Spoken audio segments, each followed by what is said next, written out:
Everybody's scared of AI. I found this clip. Let's watch it and talk about Catholic Parish Ministry and what this has to do with it. Procurement site to see the. I'm giving you $500,000 right here, all right? We're here in the city of Pittsburgh. By the way, thank you for hosting us. Shout out, Incredible Pitt. city. And I thought I would help out the city of Pittsburgh. So what I did was I went to the city of Pittsburgh's procurement site to see the active bids that they had on. And I'm just gonna drop this $500,000 project that anybody in this room can pick up. If you're a consultant in the room, yeah, a developer, anyone. So what I did is I went to the procurement site of the city of Pittsburgh. I typed in city of Pittsburgh. He typed it in. He typed in city of Pittsburgh. And I looked at some of the open bids, and I noticed that the Bureau of Police had a opening, online police reporting solution. Whoa. Perfect. And by the way, we still have time. It's due on October 16th. And if Matthew from procurement is here, by the way, you're going to get a ton of emails after this. Just letting you know. So what I did is I took OpenAI's new model called Strawberry. It's a reasoning model. I put this into ChatGPT's new model, and I said, not only create me an RFP, but also give me a prompt where I can recreate this portal right away. So what it did, it gave me a prompt right away. Then I went to another AI tool called Versal, which you can deploy portals, websites, apps immediately. Gotta deploy me some apps. Gotta deploy. Website using Tailwind CSS. I just dropped in the entire. So what? Obviously, it's a little harder than just, hey, do this thing, because if you don't know what Tailwind is, or if you don't know what some of these terms are, but what he said here is that he just dropped in actually the description of the RFP, the request for proposal or bid. So he actually, if you don't know the terms to get something to code, to even tell something, an AI agent to code, just copy and paste the description and throw it in. Proposal in there, and then it started to create the code.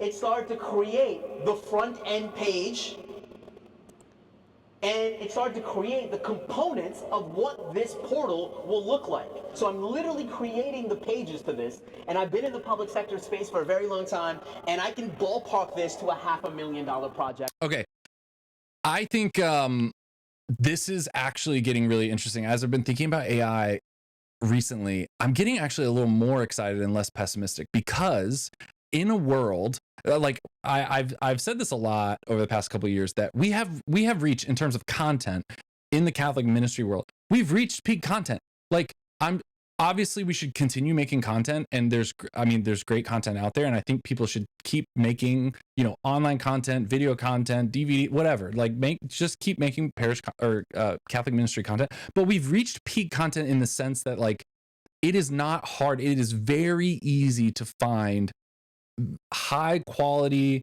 high fidelity to orthodoxy content out there, Catholic content. And I've said for years, like, how does the local Catholic parish why should the local Catholic parish try to compete with the ministry content that's already out there? Well, it shouldn't. The only way it can compete with that is to be hyper local. Like, the only way a coffee shop in Grapevine, Texas competes with Starbucks is by doubling down on being local, doubling down on relationships and community. And so what's crazy about this example is that we're very quickly going to be in a world where in a day you can recreate any idea, anything, any app, any program, website, what have you. And parishes everywhere will be able to do this. A person on a parish staff everywhere will be able to do this. They'll be able to generate a lot of these ideas that other Catholic organizations or content or whatever, they'll be able to recreate a lot of it. So is my job as a Catholic parish minister going away? Is it going to be replaced? Well, only if you see yourself as someone who produces content, or only if you see yourself as someone who helps people get to good apps or programs or resources. However, not just in the church world, but in the entire world, we're going to see, like, when all the brands have the best tools and products and services and apps and content, what brands or companies in the secular world are going to survive, are going to be the most successful? They're going to be the ones that people choose to use. And how will people choose to use them? It won't be on the quality of the content or the app. It won't be on the effectiveness of the quality or app. It will be because they want to be part of the relationship with that brand or product or community. So I think we're going to be seeing a lot more person-driven brands and companies. In a world with 1,000 options for a candy bar, people are choosing Mr. Beast's candy bars because they feel connected to Mr. Beast. In Catholic Parish Ministry, why are people going to choose to show up at the church when there are so many other outlets, when you can get the like people are watching Netflix and Catholic Netflix and all the best Catholic content?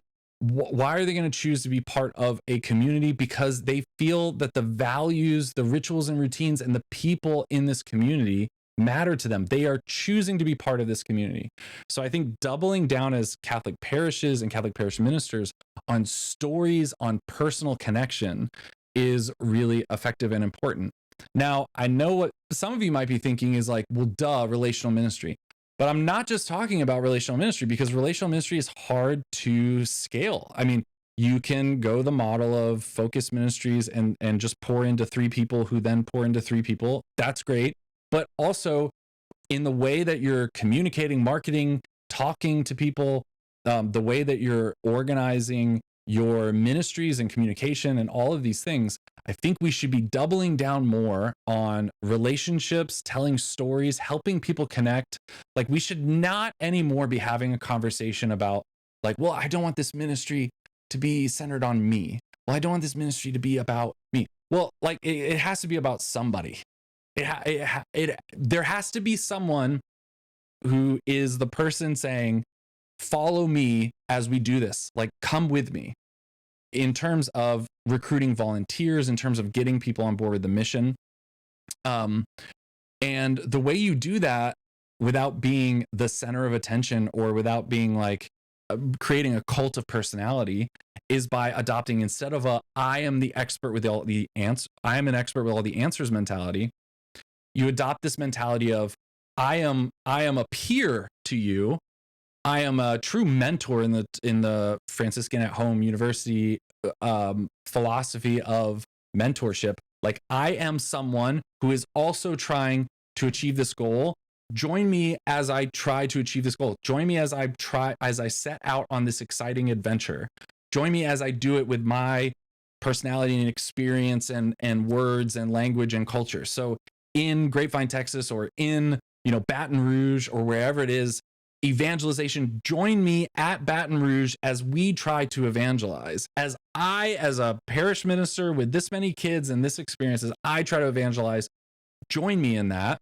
And then to effectively reach people in our videos, in our programs, when we show up in front of people, sharing those stories of personal testimony. And this is old wisdom of the church that's gonna come back around. We're seeing membership communities being built more instead of content online platforms that are just content. We're seeing community connection. What are the shared rituals and values and personal connection? I want to be part of this product, not that product, because those people I know and I'm friends with them and I enjoy their community. So I think this is really exciting, this conversation around AI, and I hope you think about it. Woo!